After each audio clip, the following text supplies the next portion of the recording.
Tasty recipe meal maker fried rice ఎలా చేసుకోలే వాళ్ళు చెప్తాను. లంచ్ బాక్సెస్ కానివ్వండి, బ్రేక్ఫాస్ట్ కానివ్వండి, ఈవినింగ్ స్నాక్స్ అయినా సూపర్గా ఉంటుంది. ట్రై చేయండి.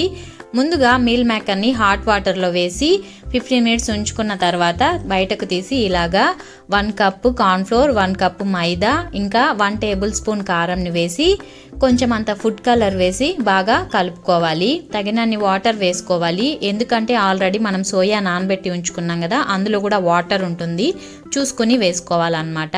ఇదంతా మిక్స్ చేసుకున్న తర్వాత రుచికి తగినటువంటి సాల్ట్ని ఇందులోనికి యాడ్ చేసుకోవాలి. బాగా కలుపుకున్న తర్వాత ఒక కడాయి తీసుకొని డీప్ ఫ్రైకి సరిపడా ఆయిల్ వేసి మీడియం ఫ్లేమ్లో ఉంచుకుని బాగా ఫ్రై చేసుకోవాలన్నమాట. మనం కలిపి ఉంచుకున్నటువంటి ఈ మీల్ మేకర్ మొత్తం కడాయి మొత్తం స్ప్రెడ్ అయ్యేలాగా విడివిడిగా వేసుకోవాలి. ఇలాగా గరిటతో తిప్పినా సరే విడివిడిగా వచ్చేలాగా ఉండాలన్నమాట. గోల్డెన్ బ్రౌన్ కలర్ వచ్చేంత వరకు బాగా ఫ్రై చేసుకోవాలి.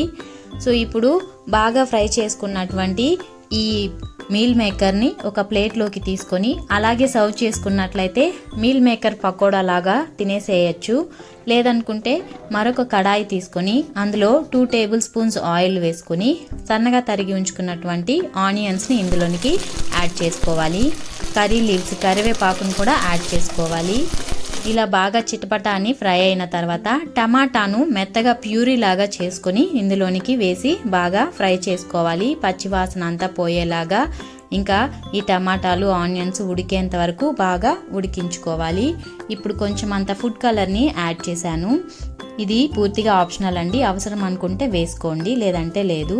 ఇప్పుడు 1 టేబుల్ స్పూన్ అల్లం వెల్లుల్లి పేస్ట్ని ఇందులోనికి యాడ్ చేసి పచ్చివాసన పోయేంత వరకు బాగా వేపుకోవాలి. ఇలా వేగుతూ ఉన్నప్పుడు మనకి కొంచెం అంత వాటర్ని ఇందులోనికి యాడ్ చేసుకున్నట్లయితే ఈ గ్రేవీ అంతా కూడా మనం వేసుకునేటటువంటి రైస్కి పడుతుంది. కాబట్టి కొంచెం అంత వాటర్ని మాత్రం ఇందులోనికి యాడ్ చేసుకున్నాను.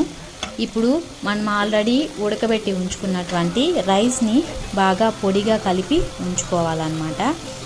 ఇంకా 1/2 టేబుల్ స్పూను కారంని కూడా ఇందులోనికి యాడ్ చేసి కొంచెం అంత గరం మసాలాను యాడ్ చేశాను. మనం బాగా ఫ్రై చేసి ఉంచుకున్నటువంటి ఈ మీల్ మేకర్ని ఇప్పుడు ఇందులో వేసి బాగా కలుపుకోవాలన్నమాట. పొడిగా చేసుకున్నటువంటి అన్నంని ఇందులో వేసుకుని కలుపుకున్నట్లయితే మన meal maker fried rice ready. చాలా టేస్టీగా ఉంటుంది. మీ పిల్లలకి చేసి పెట్టండి, వాళ్ళు మమ్మీకి మంచి మంచి కాంప్లిమెంట్స్ ఇస్తారనమాట. ఈ రెసిపీ నచ్చినట్లయితే లైక్ చేయండి, షేర్ చేయండి, సబ్స్క్రైబ్ చేయండి. Thank you.